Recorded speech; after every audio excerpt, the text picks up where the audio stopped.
and welcome to Awakening to Conscious Co-Creation, and I'm your host, Peter Tung. Thank you for joining us today.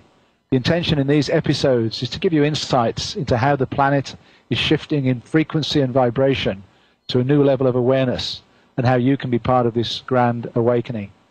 And boy, the energies this week have been pretty interesting and weird, and I'm really pleased to have my guest on the show today, Neil Kramer, who will give us an insight into these discordant energies and the polarities and what is happening in the world, and how we can actually transcend all of this trials and tribulations. So Neil, welcome to the show. Hello Peter, thank you for having me. So Neil, we first met down on the Assetti Ranch when I was down there with George Cavassalis just a few weeks ago, and we had a neat little introduction to each other. And I'm so pleased that you're joining me on the show, and I apologize to our listeners for our weird accents. Hopefully everybody can understand what we're talking about. But having had that visit to the ranch, what are your feelings about it? Well, I think it's a great centre for sharing spiritual knowledge and for people exchanging narratives, for learning, and for good sort of energy recharge, basically. I've been very impressed with it. I've been there a few times now.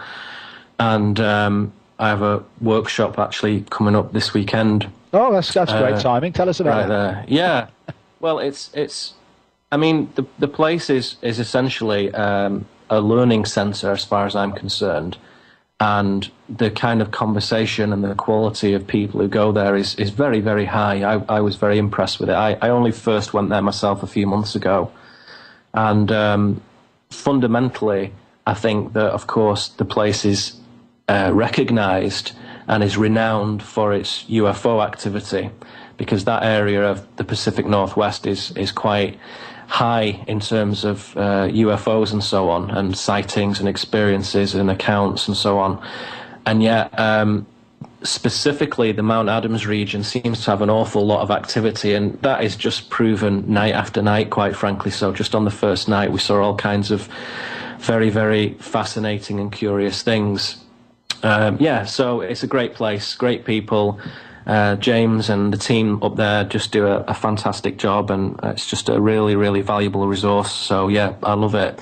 And what's your sense of the light phenomena that take place there? Well, it's funny, there's so many different ways to approach that, to look at things physically, to say, what is that in the sky, or what is that in the trees? What is this kind of aurora type effect that comes from the mountains sometimes?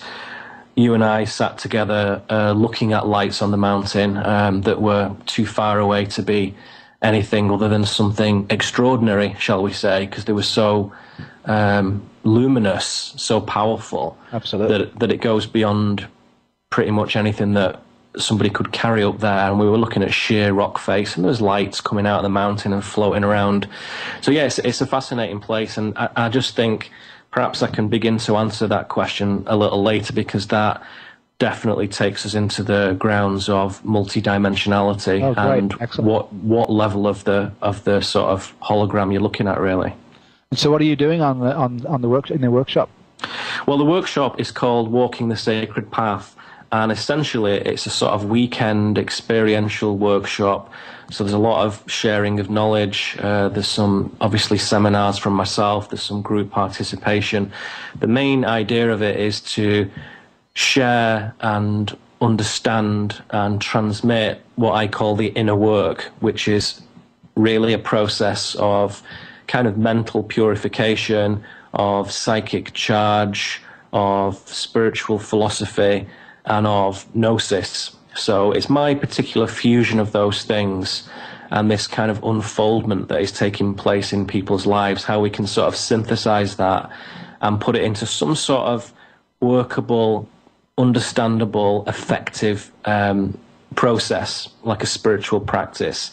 So really that's what it's about. It's about discovery, and it's about the discipline of focus, and about the sort of fascination of all the things that brings to being when you do start to shift your consciousness from a purely three-dimensional level to a slightly higher one. All the things that become possible, and all the different rules that start to bend a little bit. So that's what the workshop's about. There's many, many fascinating things involved in that. Bending the rules, I like that. So if anybody wants to go, how do they make contact? How do they connect? The best thing and easiest thing to do, if you go to neilkramer.com, and you'll see on the right-hand side there's like a little graphic that says Neil Kramer Walking the Sacred Path Workshop. Click on that. It'll take you to a PDF with all the details on. You can, contact the organisers from there, and it's all very straightforward. Great, thank you. And also on that journey down with George Cavassalis to the Assetti Ranch when we were driving together, he told me in the car that this guy Neil Kramer, who I didn't yet know, this guy Neil Kramer explains the mind control matrix better than anybody that I know. So that's why you're on the show. No, not at all. But just tell us a bit about that. Well, that's very kind of George, first of all. I must send him that money in the post. No, it's... I think everybody brings something to the table in terms of what skills they have and what uniqueness they resonate in who they are, essentially. And for me, my journey began quite early. And I think a lot of people who do that start from a position of analysis and of philosophy and of scrutiny. And being a Virgo, I have this meticulous impulse sometimes, which is not always my best friend. But in terms of writing and analysis, it can certainly be handy because it gives me some sort of degree of penetration when I'm looking at a particular issue. I can get to the heart of it quite quickly. And in my journey, in my knowing, in my practice, it became obvious to me very early on that the kind of blanket ignorance in the general public, in the mainstream population, was unnatural. And if somebody is sensitive and is philosophically inclined and is spiritually attuned, it's a very strange thing to look around and wonder why it is that nobody's really interested in life, why nobody's really wanting to look under the surface and get to what is real, and get to where the origins of things are and what that means. Nobody's really interested in that. It's a very peculiar realization. And I saw that very early, in my teens, really. But rather than become indignant or disappointed or disgruntled about it, the first idea was, well, why is that? Why are so many people kind of choosing to be asleep? And that's something that differentiates me from other people who comment on these subjects, in that I don't think they're just asleep because they don't know. My feeling is that people choose to slumber. They choose to put their consciousness into a very low gear. And my realization was that it's a very much a protective mechanism that people do when they're not sure if they're capable of dealing with ultimate reality, with the world as it really is. And in that sense, it's kind of like a kind of psychic hibernation where people say, look, I don't want to talk about weird stuff. I'm not really interested in phenomena. I'm not really interested in supernatural elements. I'm not interested in transcendence and the unknown and the mysterious, because I am in psychic hibernation as a protective mechanism. And what I discovered was that process is quite natural, and all of us do it from time to time, sometimes throughout the day, sometimes throughout the month or the years or whatever, but it's something we come in and out of quite naturally. What I found was that process can be sort of artificially stimulated and prolonged, and when that happens, it's effectively putting people not just into a slumber but into a coma, effectively. And that is not a natural process. It's a very synthetic process, and it's part of a technique and a device that I call the construct, which is an imitation of reality that is given to people from a very early age. And it looks and feels and smells like reality, but it isn't. It's just a fabricated version of it that is designed to keep one's awareness really at a very low vibration. So that's where I come from, and we can explore that in detail if you wish, but that's the outline of it, that there is this thing which I call the construct, which is a synthetic entity, and it masquerades as the real world. But when you really scrutinize it, and when you go forward into it with a complete authentic heart and with conscious will, it starts to fall apart, and you realize that it isn't actually real. But it's so proliferated, it's been so widely accepted, and there's such official consensus from the majority of people walking around on this planet, that to say that and to think that and to believe that sounds crazy. So it's something that one has to approach quite sensitively, but more and more people are coming to that conclusion all of their own accord, quite frankly. Yeah, and Neil, that's great. And I don't really want to spend the whole show on this because we could easily, I know. So why don't you just give us a little bit of perhaps an example of one of the ways that this natural slumber gets taken into a coma? Well, the basic thing is that human beings are tuned naturally to interact with the real world at a number of levels. Obviously, as animals, we also have a flesh and blood and bone element to us, which would be a mistake to ignore. A lot of people in the spiritual community tend to overlook that, but it's part of our training and it's part of our discovery to be an animal, to be a flesh and blood entity. And that's a significant aspect to our being. But there is another one, which is what you might call the higher dimensional aspect, or the fourth dimensional aspect to us, which isn't bound by cause and effect and physicality in the same way that our body is. And so I would say that our mind, for example, is not just epiphenomenal to the brain. It's not just like a conscious kind of byproduct. It is actually what I would refer to as a trans-dimensional object, in that it exists in the 4D, but it can be felt in the 3D through our consciousness, through our felt experience of daily life. Now, when that is subverted, that flow of consciousness from the 4D, and is contained only in the 3D, then people's lives kind of collapse down from the magical wonder it is to be a human being. And it becomes a very prosaic and a very dull existence, very repetitive. And when everybody's saying it, like the astronauts and the movie stars and the doctors and the business people and mothers and fathers, when everybody agrees with that, that consciousness really is just for the body and it's just for gathering resources and procreating, then in many ways we also agree to it, because that weight of consensus is very, very difficult to pull away from. And repetition is a very important part of that. So, as we all know, from the age of sort of 0 to 7, you're taught by repetition.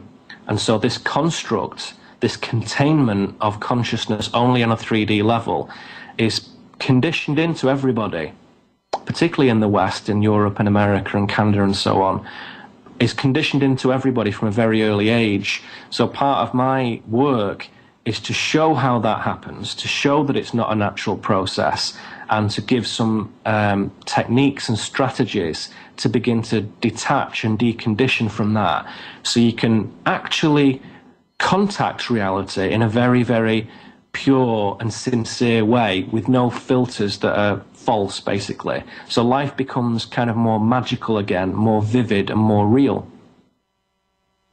Well, Neil, that's phenomenal, and we're actually almost coming up to our first break in a second, but it's just amazing how the synchronicity is happening. So tomorrow is what's called Michaelmas Day, which is the day that we celebrate Archangel Michael, and what you're actually talking about is the struggle between Michael and the dragon, in terms of the confinement to the third dimensional realm and going beyond that to the spiritual realm. And as you say, it's about finding balance. It's not about one or the other. It's marrying the two together, which again connects into the Libra energy that we're also just into. It's a recognition that we're multidimensional, and it's a funny thing for people to think about that. How can we be in two spaces or at two densities at the same time? But we're fundamentally multidimensional, and that is so quickly forgotten. And that kind of spiritual amnesia can last for days, weeks, months, years, a whole lifetime. And so to wake people up from that, you first need to persuade them that they need to take that decision for themselves, because life purely trapped in the 3D is not really normal. It's not really natural. So we have to sort of upturn that whole paradigm, really. So, Neil, we're coming up to our first break, and I'm going to continue this discussion, and I'm really glad you've got some techniques and strategies to help us through this. This is Peter Tung for Awakening to Conscious Co-Creation. Welcome back to Awakening to Conscious Co-Creation with your host, Peter Tung. Just want to remind you of my own website, www.petertung.com. Lots of great information there, and my newsletter for October will be coming out at the end of this week. A couple of big articles on the energies of September and moving into October, and also our Virgo workshop, which was absolutely phenomenal, and I'm quite amused to hear Neil speaking at the beginning about those Virgo tendencies, which we now know all about. And also the Ambassadors of Light class tomorrow through myheartcenteredjourney.com.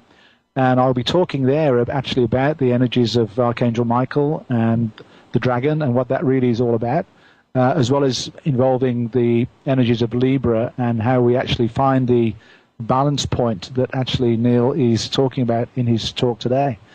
So, Neil, I know from my own experience with people who actually do begin that awakening journey and begin to realize the 3D trap, one of the biggest issues that people seem to face instantaneously, immediately, is the loss of material security and basically no money.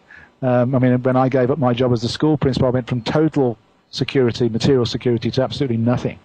So just talk a little bit about how that fits into this puzzle. The universe supports human beings in their unfoldment, absolutely, and 100%. And that is a reciprocal process. And so to receive support, you actually have to give something of your own consciousness back. And that cycle works beautifully when one is aligned with one's actual path. If somebody, let us say, comes to their process of awakening midway through life, and they have children and wives and jobs and mortgages and pensions and insurance and goodness knows what, all those things, all the accoutrements of a so-called normal life, then you can pretty much guarantee that along with those things came quite a heavy amount of conditioning from the construct that we mentioned earlier. And the construct has various lines of code in it, shall we say, a bit like a computer application. And one of those lines of code is always make sure that you plan for the future by hoarding. Okay? Yeah.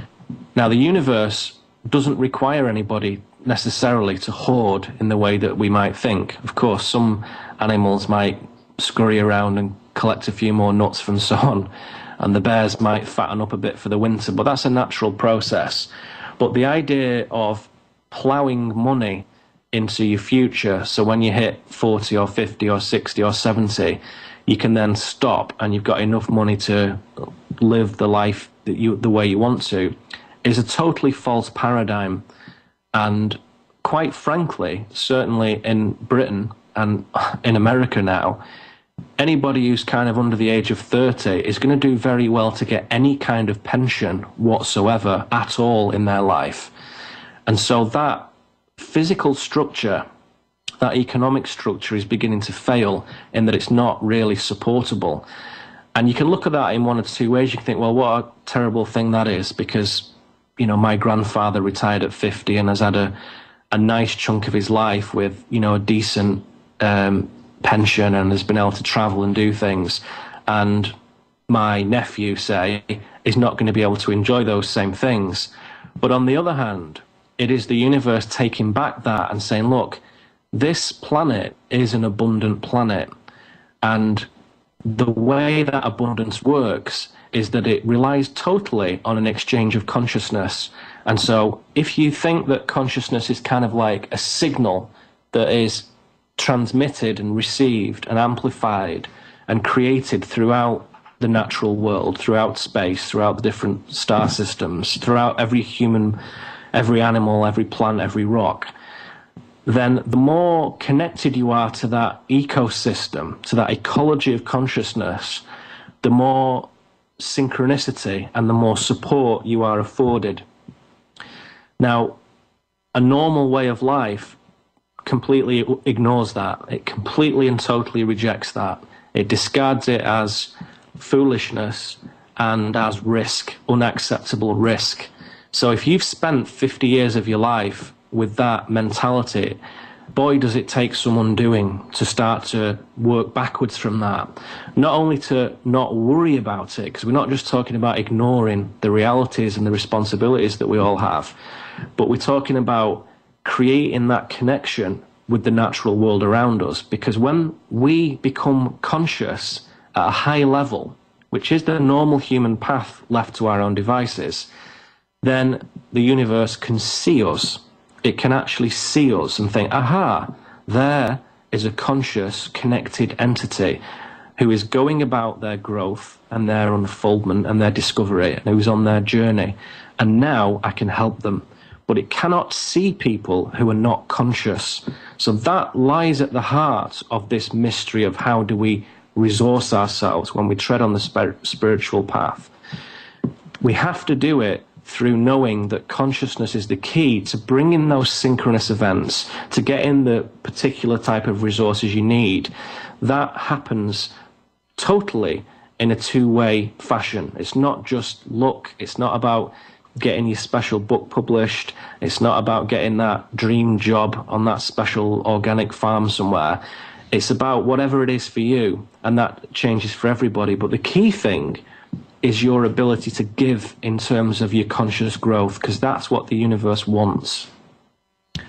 So you're now moving actually into the other side of this equation, which is actually moving through this projection, this control mechanism, and moving into your own awakening process.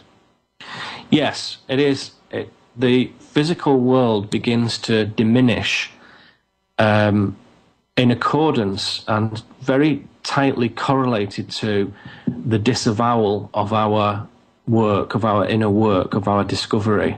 And I noticed that the title of the show is Dissolving the Shadow.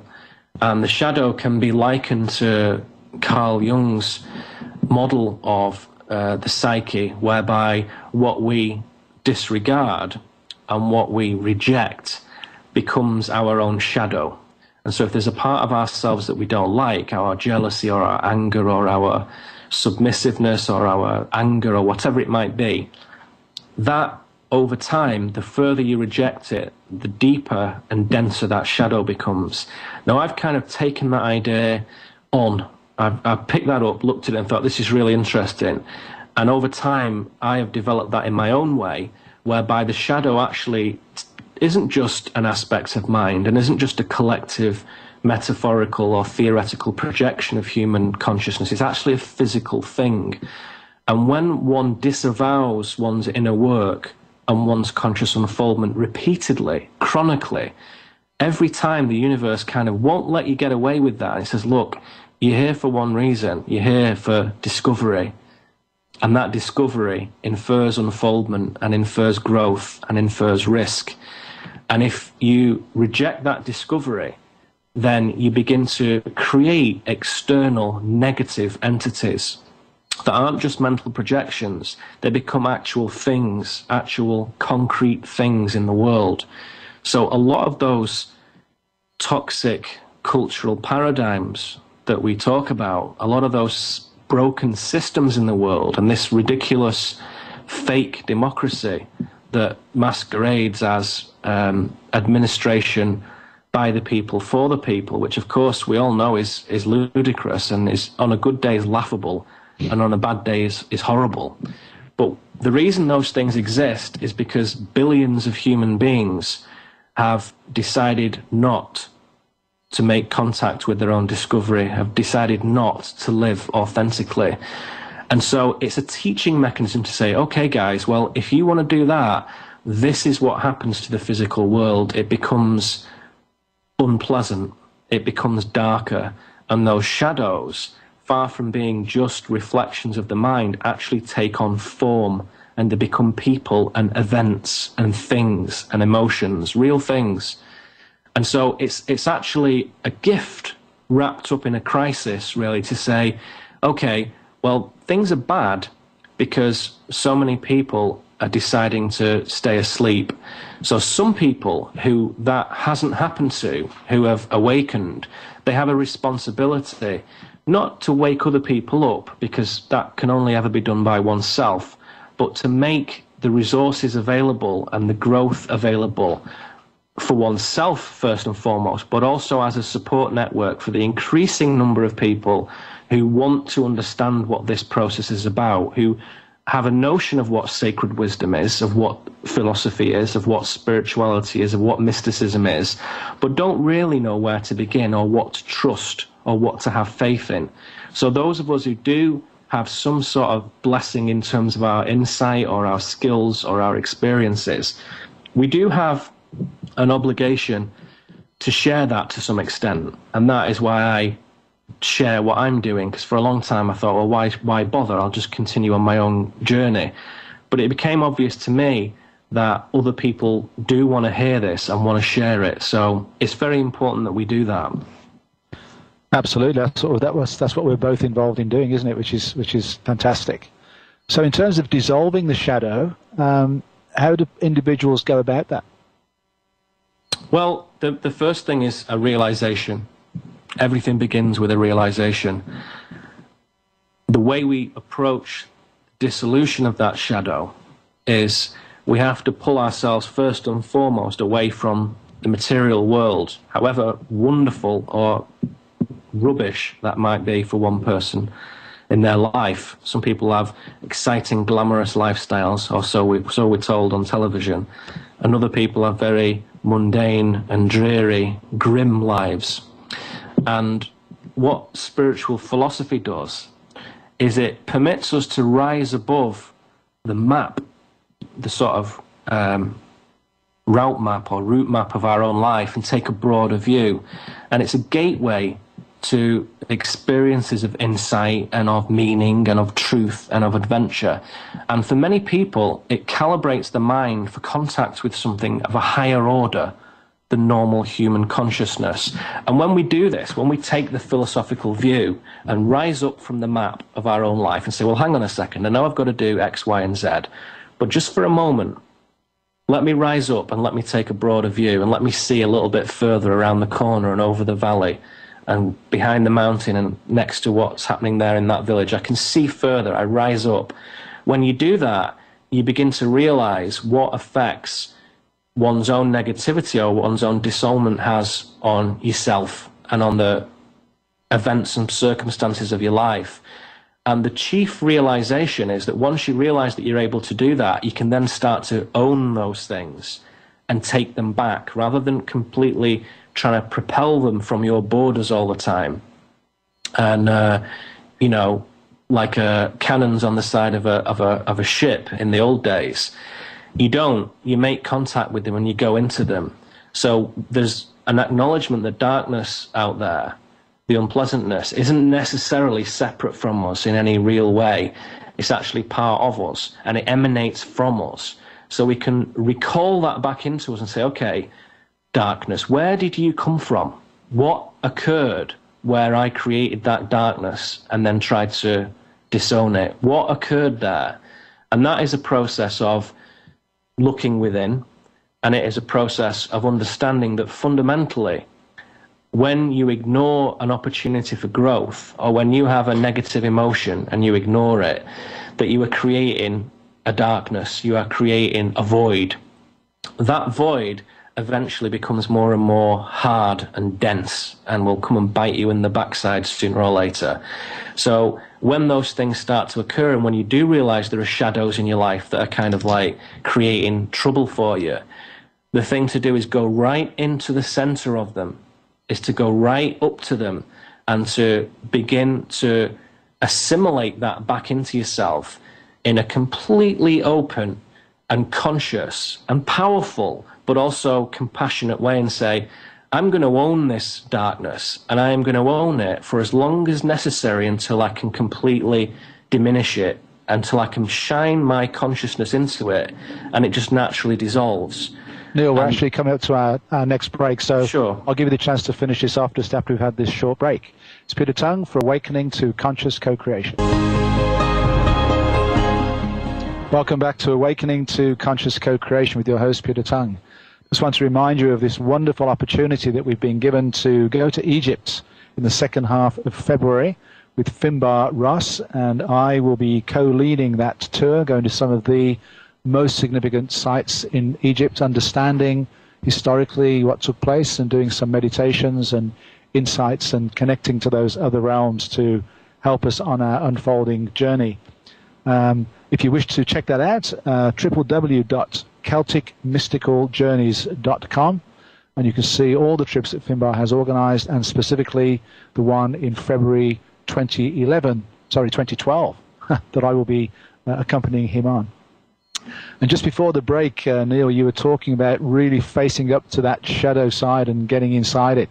Just finish that piece off. Sure.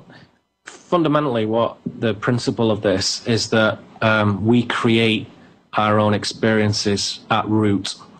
It doesn't necessarily happen as conscious, three-dimensional human beings, Homo sapien entities. It happens at a slightly different level. So we don't always have knowledge, certainly not foreknowledge of that process. But most of what we have is kind of pre-ordered, if you like. Most of the circumstances we find ourselves in are pre-ordered.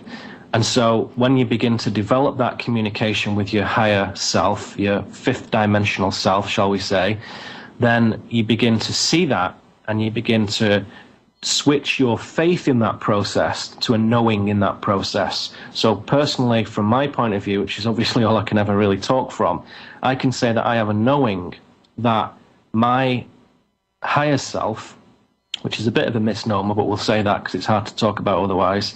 My higher self is saying, okay, these things are going to give you exactly what you need, and try not to push anything away. Try not to give in to fear. And in my personal experience, it's meant that I have started to realize that most of the sort of unpleasant things that occur, certainly in terms of human behavior being the most extreme examples usually, I can begin to observe that without judgment now.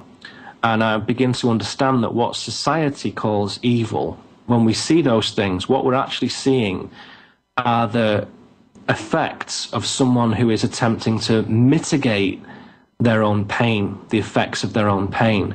And so they push out more pain to displace it. And we all do this a little bit from time to time, but some people get caught in that cycle. And so the most important thing is to understand that you create the pain. And once you realize that, something happens, the penny drops, and you think, well, hang on a second, if I create the pain, that might be a bit of a surprise, but it means that I can control the pain, I can control the creation of that, and that is where the solution lies. And, you know, it's 2 days training to go into that, but that's the principle of it for the purposes of this conversation. Absolutely. And how does the flow of the masculine and feminine energies come into this? Well, masculine and feminine is a very physical representation of the teaching mechanism that this world uses, which is polarity, essentially. And I think that at a very fundamental level, you could say that when the world came into existence, the three-dimensional world, there was a decision, an intelligence, there was a divinity that decided that polarity is a damn good way of getting things to move along, is a really effective method of getting things to create themselves in such a way that there's never any stagnation, and that those things can continually create new forms and can continually unfold in a manner that is going to bring evolution, if you can imagine it in that way. So my understanding, and this goes back to many traditions, of course, is that this solar lunar principle, this male-female principle, this penis-vagina principle, in the very intimate sense, in terms of sexuality and one's experience with love and with creation and procreation, and in a very galactic sense in terms of creation and destruction and black holes and white holes and suns and moons and so on, it brings us to the realization that a lot of the Hermetic sages realized, which is that not only do those two things represent each other, not only is there a representation, but as was recorded in the so-called Emerald Tablet by Hermes Trismegistus, that they're actually completely and totally part of each other. They don't symbolize each other, they are part of each other. And so it's not just about archetypes, it's not just about roles that we attribute certain characteristics to with certain energies. They are actually part of the same thing. So the secret of a lot of the alchemical conscious movements, certainly in the 17th and 18th centuries in Europe, was that the alchemist would realize that in order to bring about majestic and pure and beneficial transformations in the world, completely relied on the alchemist's willingness to transform their own consciousness. Because when you do realize that you are connected intimately to the sun, when that energy begins to flow through you, it changes your consciousness forever. And it's a one-way process. And most people are a bit unsure of that, and so they never quite do it. They keep it as a symbolic relationship. But it's actually a very physical one, and it's a very literal one. And then again, we start to realize that our own lives are absolute literal representations. The circumstances of our lives are literal representations of what is in our mind. And you start to blur the boundaries, just like the Hindu spiritual philosophers did many centuries ago. You start to blur the boundaries between what is you and what is not you. And the further you look into that, the further you contemplate that idea, the truer it becomes that there is no necessary distinction between the two. And it's very easy to say we're all one and there's this oneness and everybody dances about saying that. Very few people realize the implications of that and what that means. Because what it means, amongst other things, is that everything you do has a profound effect on everything around you, not just your friends and family, not just the people in your immediate environment, but the whole ecosystem of conscious entities in this universe, which is vast and hugely cohesive. So it's a little bit like putting something on the internet that is very, very juicy. Within a very small amount of time, millions and millions and millions of people can share in that. You know, just like an interesting video on YouTube that sort of tickles the imagination, tickles the fancy. Suddenly, like 50 million people have watched it. It's the same thing as that, because our connectedness is so deep, far deeper, far truer than any silicon-based communication could ever be. Because it happens in a fourth dimensional space, then what we do has a massive effect on everything around us. And that's where responsibility comes into this. So not only a willingness to transform, but you cannot move into a higher dimensional consciousness. You cannot increase the frequency of your consciousness, just like electromagnetic frequencies increase. You can't do that without the responsibility of understanding what your actions are. So there is necessarily a kind of threshold, an initiatory gateway that the universe puts in place to say, we can't just have any Tom, Dick and Harry doing this. It's got to be someone who is disciplined, who is focused, and who understands the implications of it. And that's a life's work, many lives' work. So it's something that we approach as you would approach a sacred building. You approach it with a certain amount of reverence, but also a certain amount of excitement as well. Well, that's a wonderful explanation. And you've mentioned different dimensions as we've gotten along, so I do want to give you the chance to talk about the different dimensions, because, again, people have difficulty understanding typically what different dimensions really represent. So I know that you have a 7-dimensional model. Could you begin talking about that? Yeah, sure. Of course, in the Victorian era, a lot of people made contact with mysticism for the first time because of reading and literacy and so on from the Industrial Revolution onwards, which spread from Britain to Europe to America to Asia and the rest of the world. Along with that Industrial Revolution came literacy. So before the 18th century, very, very few people could read or write. So we have a problem there, because it means that a lot of our sacred knowledge was in the hands of an extraordinary minority of people. And they were usually clerics, usually priests, Catholics, Muslims, Christians, Jews, whatever.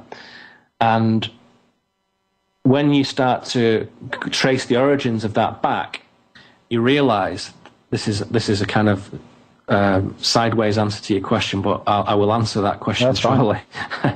You start to realize when you look at that despite the artifice of Christianity and Catholicism and Judaism as the sort of chief Western religions, and of course the Muslim traditions in the Middle East and so on, you realize when you trace those back that when you push through all the kind of guff and all the nonsense and all the dogma and all the doctrine, there is actually something really important in a lot of those religions, but they themselves, in my view, have become disconnected from it. You push back to about 500 BC to the Alexandrian schools, then you push a little further back to 300 BC to Greece, to some of the Hebrew traditions of that time as well. And when you push further back, a lot of these things come from Egypt, and then slightly before them from Sumer. And of course, people may realize that the modern location of ancient Sumer, of the Sumerian culture, is Iraq, essentially. And so a lot of our knowledge about the realms and the dimensions and the densities, the earliest written tracings of that, directly affecting Christianity, for example, come from Iraq around 3,500 BC, maybe earlier. I'm being conservative there, maybe 4,500 BC.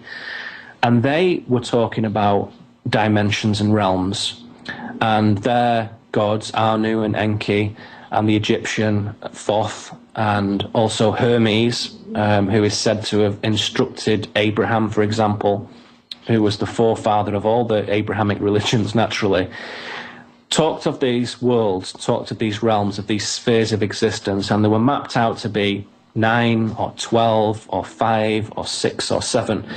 And I basically say, well, we don't know really until you ascend through them and we map them ourselves, but let us say that there are 7, because that's... So, Neil, I'm just going to hold you right there because we're up at our last break, and it's a perfect time to break just before you begin the explanation.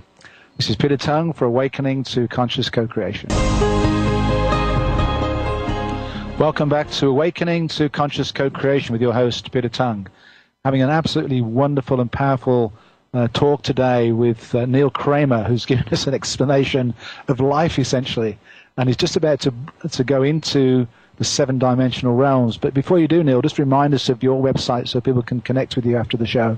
Sure. My website is neilkramer.com, and essentially all my work is accessible from there. And that's neilkramer.com. Yeah. Great. Okay, back to the 7 dimensions. Okay, so yes, we were talking just before the break of the origins of this knowledge, and I was drawing people's attention to the fact, which is pretty kind of indisputable, really, that a lot of the religions that we have today stem from a single source, in my view. And you can go back before Sumer to ancient indigenous shamanic European people and say, well, where did they get that from? And there's this lineage, there's this knowledge. And my view has always been, and I'm discussing this in my forthcoming book, which is out in the spring, but my view has always been that there is one sacred knowledge, there is one system and set of tools and strategies and observations and truths that describe the mechanics of this universe and of this process in a very transcendent way and in a very multidimensional way. So you cannot really rely on any modern religious tradition or spiritual tradition. You have to go back to understand its heritage. And when you do, you realize that a fundamental part of that observation from those early traditions is the idea that there are a number of nested dimensions, we would call them nowadays. In the old tongue, they would call them spheres or realms or planes or astral levels and all these different words. And those words usually sort of resonate with the cultural expectations and the linguistics and the syntax and so on of the time. Nowadays, we're so accustomed to these things in the circles that you and I and your listeners move in that we would call them dimensions, okay? So that's one way of thinking about it. Physically, you might think of it as a dimension, a space in which one might move. In terms of energy, you might think of it as a density, in terms of the density of consciousness, the vibration of that consciousness. So a first density consciousness, for example, might be a plant or a rock or an element, a piece of iron under the ground or a piece of copper or something. A second density consciousness might be an animal. And a third density consciousness, of course, would be typically human beings. And that represents a state of awareness. And it's not necessarily better than a rock or a mountain lion, our consciousness. It's just different. It's a different oscillation. It's a different frequency. And the natural movement is to fully map each dimensional space and each density and continue on our journey from the first through the second, third, fourth, fifth, sixth to the seventh. And as we go, certain things have to happen before you cross the threshold to the next dimensional space. So one of the key lessons of the third density consciousness is conscience, to use the Victorian language, or in modern day language, integrity. And one's integrity and one's ability to be impeccable in one's dealings with the world and oneself, that has to come to a very high level before consciousness goes to a 4D space. Now, it can happen that certain entities go into that space not having fully mapped that, and that's therefore where they stay. So some people, in my view, people is not the right word, some intelligences scrape through, cheat on the exams and scrape through into the 4D space, and we might call them some of the negative extraterrestrial entities, to use that terminology, for example. And to say extraterrestrial, you immediately create this dichotomy of humans and aliens, but I see it as there's such an extraordinary diversity of life. It's rather like if dogs could rule the world, and they would say, well, is it dog or is it not dog? And that would like completely ignore all the billions of different species that are out there and the different types of consciousness. It's the same for us. So there are like Atlantean and mythological nature spirits, Greys, Orions, Arcturans, Draconians, all these different things that operate in a fourth dimensional density. When you go up from that, you cannot increase that unless you are basically operating from what, again, in modern terms, we would call a heart center, where there is a implicit understanding that we have to operate not only in service to self, but also in service to others. And that's a very smooth dynamic. So in the fifth dimensional space, you get like the Pleiadian entities, for example, who are advanced in terms of the time they've spent going through these grades, these schools, these universities of consciousness, and have achieved such a fineness and such a delicate equilibrium in what they're doing that they are given creational abilities. So the 5D is where you first encounter creational power, in that you can create from nothing. You don't just transform energy from one form into another, which is a 3D paradigm. From the 5D, you can create. Now, when we go to the 6th and the 7th, we're moving into such uncharted territory of the 6th being pure light beings, the 7th being celestial creative beings, that it's difficult to talk about, quite frankly. Even to go to the 5D is an extraordinary feat for any three-dimensional human mind to do while they're here. What we're concerned with is the relationship between the 3D and the 4D. So as spiritual people, that's what we're looking at. And that is what is happening at a global scale at the moment, that those who are purely invested in the 3D are in for some trouble, because the Earth itself, the galaxy itself, is shifting into a higher oscillation of consciousness. And everybody moves up one level. So the animals will become given the opportunity to become human, if you like, or given the opportunity for Homo sapien-like humanoid consciousness. Humans are given the opportunity to shift, to go to a higher dimensional space physically, and a higher density of consciousness at an energetic level. And that shift happens every 24, 25,000 years. And we're just, as everybody is probably quite aware, on the edge of one of those cycles now. And it is actually happening right now if you know how to look and if you know how to see. And that is something that affects everybody all the time. But those invested totally in the concrete material world of objects and tables and chairs, they can't see it because their consciousness is operating at a very low level. It's vibrating at a very low level, and that's okay, but it will mean they will not have the opportunity to shift, and they will be kind of like recycled, to put it in a slightly humorous way. So consciousness can never be destroyed. Everybody's safe in the end. It's just a matter of how willfully and how smoothly and elegantly we move on our journey. Nobody really loses out, no one, but some move at different speeds than others. Neil, we're actually at the end of the show, and that's actually a really, really good place to finish because you've summed it up just beautifully in that last few words. And I really appreciate your time today. You've done a wonderful job in 1 hour of explaining a great deal of the mystery, and I really, really appreciate your time today. So thank you so much. Thank you for the opportunity. I enjoyed talking to you, and I hope the listeners enjoy it. Oh, I'm sure they have. Lots to ponder and think about. Thanks so much. You're welcome. So my guest next week is Scott Onstott, who's been talking about secrets in plain sight and many of the structures that we were really talking about today with Neil behind the scenes, and how they have been used both positively and negatively to keep us trapped and provide the opportunity to awaken to our consciousness. Hope you've enjoyed today's show. Have a great week. This is Peter Tung for Awakening to Conscious Co-Creation. It's a fascinating place, and I just think perhaps I can begin to answer that question a little later, because that definitely takes us into the grounds of multidimensionality and what level of the sort of hologram you're looking at, really. And so, what are you doing in the workshop? Well, the workshop is called Walking the Sacred Path, and essentially it's a sort of weekend experiential workshop. So there's a lot of sharing of knowledge. There's some, obviously, seminars from myself. There's some group participation.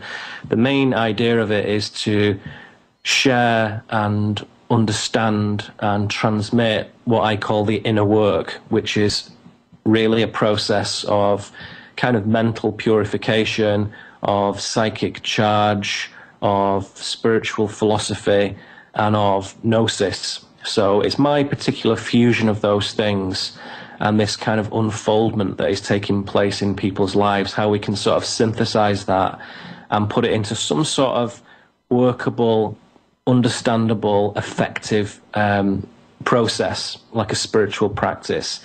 So really that's what it's about. It's about discovery, and it's about the discipline of focus, and about the sort of fascination of all the things that brings to being when you do start to shift your consciousness from a purely three-dimensional level to a slightly higher one.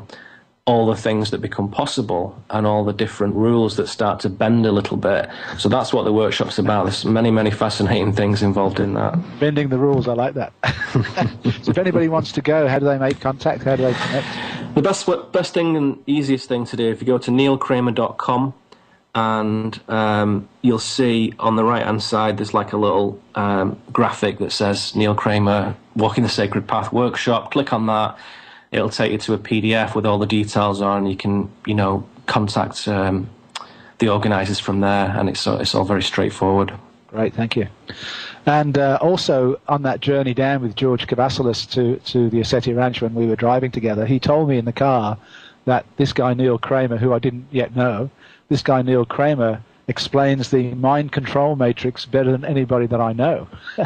So that's why you're on the show. No, not at all. But just tell us a bit about that. Well, that's very kind of George, first of all. I must send him that money in the post.